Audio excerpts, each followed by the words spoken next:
29 de junho, dia de São Pedro. Seu nome era Simão, e foi Jesus quem o chamou Pedro.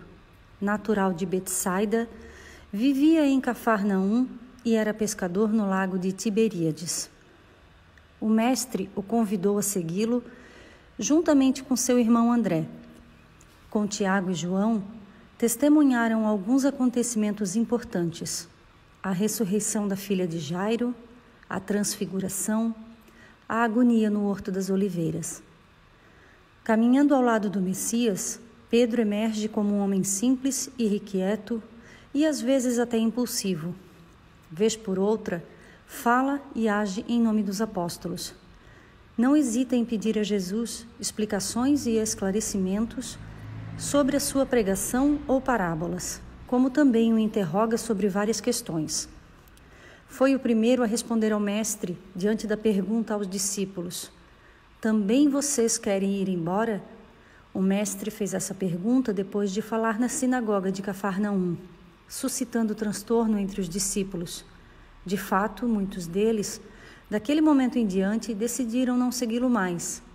Então Simão Pedro respondeu: Senhor, para quem iremos? Somente tu tens palavras de vida eterna. Nós acreditamos e sabemos que és o Santo de Deus. Em Cesareia de Filipe, quando Jesus pergunta aos seus: E vós, quem dizeis que eu sou? Pedro afirma: Tu és o Cristo, o Filho de Deus vivo. E Jesus lhe disse: Eu te digo que tu és Pedro, e sobre esta pedra edificarei a minha igreja, e as portas do inferno não prevalecerão contra ela. E eu te darei as chaves do reino dos céus.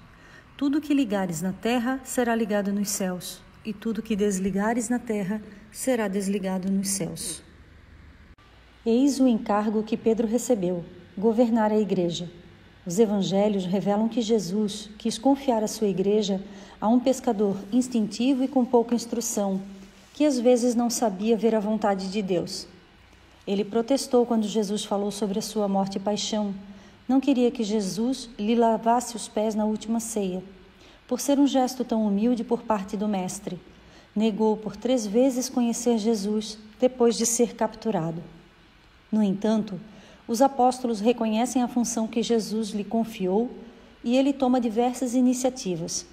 Na manhã de Páscoa, informado por Maria Madalena que o corpo do mestre tinha desaparecido do sepulcro, foi lá às pressas com outro discípulo. Mas este, chegando antes, deixa por respeito que Pedro entre por primeiro. Após a ressurreição, os apóstolos se reuniam em cenáculos onde o mestre às vezes lhes aparecia. Cada um retoma a própria vida diária. Pedro volta a se ocupar da sua barca e redes. Foi precisamente depois de uma noite inteira sem pescar que o mestre lhe aparece mais uma vez. Pede-lhe para apacentar seu rebanho e lhe perdiz com qual morte seria glorificado.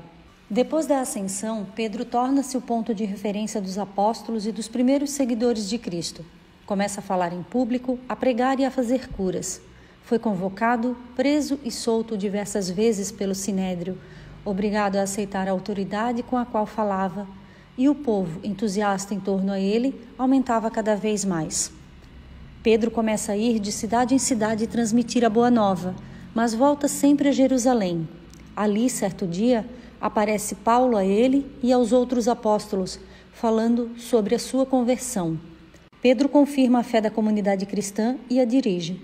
Durante a perseguição de Nero, foi preso e depois crucificado de cabeça para baixo por seu próprio desejo, porque alegava que não era digno de ser crucificado da mesma forma que o seu mestre.